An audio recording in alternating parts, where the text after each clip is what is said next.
जो भी दोषी हैं चुन चुनकर कड़ी से कड़ी सजा एक एक व्यक्ति को दी जाएगी। आप गिरफ्तार करते, आप बात करते, आप जांच करते कि कुछ ऐसे अधिकारी जिन्होंने अपने स्वार्थ में भरत तिवारी जी की हत्या करने का काम किया, कानून व्यवस्था पर लोगों का विश्वास बना रहे, उसके लिए उन लोगों को चिन्हित कर कर सजा देना जरूरी है जो रक्षक की भेष में जिन्होंने भक्षक बनने का काम किया। भरत तिवारी के एनकाउंटर के 17 दिन के बाद केंद्रीय मंत्री चिराग पासवान उनके गांव बिलौटी पहुंचे हैं और चिराग पासवान जब बिलौटी पहुंचे तो उन्होंने भरत तिवारी को जो है श्रद्धांजलि दी, उनकी माता से मुलाकात किया, ये आश्वासन दिया कि जिन लोगों ने भी भरत तिवारी का हत्या किया है उनको हम सजा दिलाएंगे। चिराग पासवान 17 दिन कहां थे, ये एक बहुत बड़ा सवाल उठता है, क्योंकि जहां एक तरफ इस मुद्दे को लेकर के एनडीए के घटक दल के कई मंत्री विधायक घटना के तुरंत बाद ही रिएक्शन दे दिए और घटना के तुरंत बाद ही वो बिलौटी गांव पहुंचकर सरकार और पुलिस कर्मियों को लेकर के जो बातें कही, उसके अंदर ये बात पता चला कि एनडीए के अंदर इस एनकाउंटर का जबरदस्त विरोध हो रहा है। हालांकि चिराग पासवान ने सोशल मीडिया पर पोस्ट जरूर किया था, लेकिन मुलाकात करने आज 17वें दिन वो पहुंचे हुए हैं। सवाल ये उठता है कि 17 दिन तक चिराग पासवान को आखिरकार भरत तिवारी को याद क्यों नहीं आई, अब क्यों भरत तिवारी की याद आ रही है। इसके पीछे एक बहुत बड़ी वजह है, वजह हम आपको बताएंगे। लेकिन चिराग पासवान ने जो कुछ भी कहा है भरत तिवारी के इनकाउंटर के बाद उनके परिजनों से जब मिलने के लिए पहुंचे हैं, तो पहले सुनिए चिराग पासवान क्या कह रहे हैं। साथियों, जिस तरीके से भरत तिवारी जी की हत्या प्रशासन के कुछ अधिकारियों के द्वारा की गई है, ये लोकतांत्रिक व्यवस्था में और किसी भी सभ्य समाज में कतई स्वीकार नहीं किया जा सकता। जिनके ऊपर कानून व्यवस्था को बनाए रखने की जिम्मेदारी, ऐसे में अगर वही लोग कानून को अपने हाथ में लेंगे तो बिहार की जनता का विश्वास कानून से उठ जाएगा।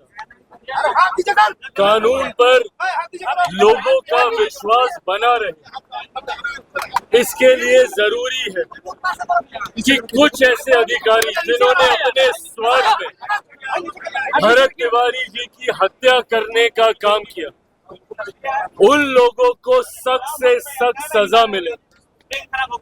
और इसके लिए मैं, मेरी सरकार, मेरी मुख्यमंत्री सम्राट चौधरी जी से भी बात हुई और हम सब प्रतिबद्ध हैं इसको लेकर कि बख्शा कोई नहीं जाएगा। उस स्तरीय जांच की जरूरत भी अगर महसूस होगी, जिस भी स्तर की जांच परिवार चाहेगा, जैसी जांच चाहेगा, परिवार को न्याय मिले, ये हम सबकी प्राथमिकता है। मेरी अमित शाह जी से भी, केंद्रीय गृह मंत्री आदरणीय अमित शाह जी से भी मुलाकात हुई और इस विषय की एक बार फिर पूरी जानकारी मैं मुख्यमंत्री सम्राट चौधरी जी को अपने द्वारा देने का मैं काम करूंगा। कानून व्यवस्था पर लोगों का विश्वास बना रहे, उसके लिए उन लोगों को चिन्हित कर कर सजा देना जरूरी है जो रक्षक की भेष में जिन्होंने भक्षक बनने का काम किया। और एक व्यक्ति जिसने आत्मसमर्पण करने का काम किया, आप गिरफ्तार करते, आप बात करते, आप जांच करते, पर इस तरीके से कानून को हाथ में लेने का अधिकार कानून के रक्षकों के हाथ में भी नहीं है।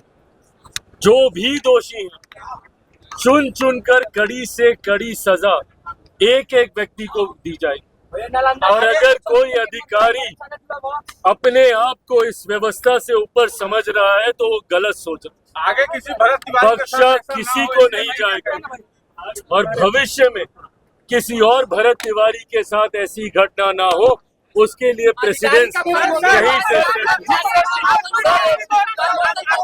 अधिकारियों का प्रमोशन किया गया है।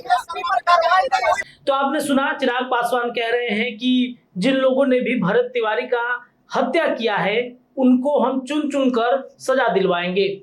सवाल यह है कि चिराग पासवान ये बात कह क्यों रहे हैं। कल केंद्रीय गृह मंत्री से उनकी मुलाकात भी हुई है अमित शाह से। एयरपोर्ट पर भी आके उन्होंने पुलिस कार्रवाई पर सवाल उठाए।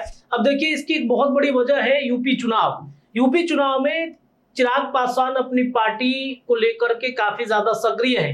लोजपा वहां पर चुनाव लड़ने जा रही है और इस बार चूंकि भोजपुर बिलोटी गांव जो है यूपी से सटा हुआ बॉर्डर इलाका है और वहां पर उत्तर प्रदेश के कई ब्राह्मण नेता से लेकर के ब्राह्मणों का जो जुटान था वो उस गांव में हुआ है।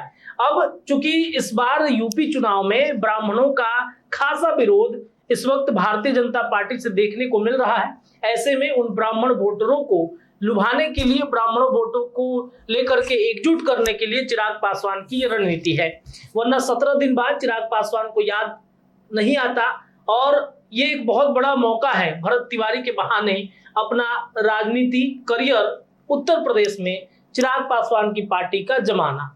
आपको क्या लगता है, अपनी राय कमेंट में रखिए। जुड़े रहिए बिहार न्यूज टुडे के साथ, तमाम खबरें आप तक पहुंचती रहेंगी। आपके पास भी कुछ खबर है तो जरूर भेजिएगा, नंबर दिया जा रहा है। बहुत बहुत धन्यवाद। वीडियो पसंद आए तो इसे लाइक और ज्यादा से ज्यादा शेयर करें। हमारे चैनल को सब्सक्राइब करना न भूलें ताकि आपको हर जरूरी खबर सबसे पहले मिल सके। अगर आप किसी खास विषय या मुद्दे पर वीडियो देखना चाहते हैं तो कमेंट करके जरूर बताएं। आपकी राय हमारे लिए बेहद अहम है।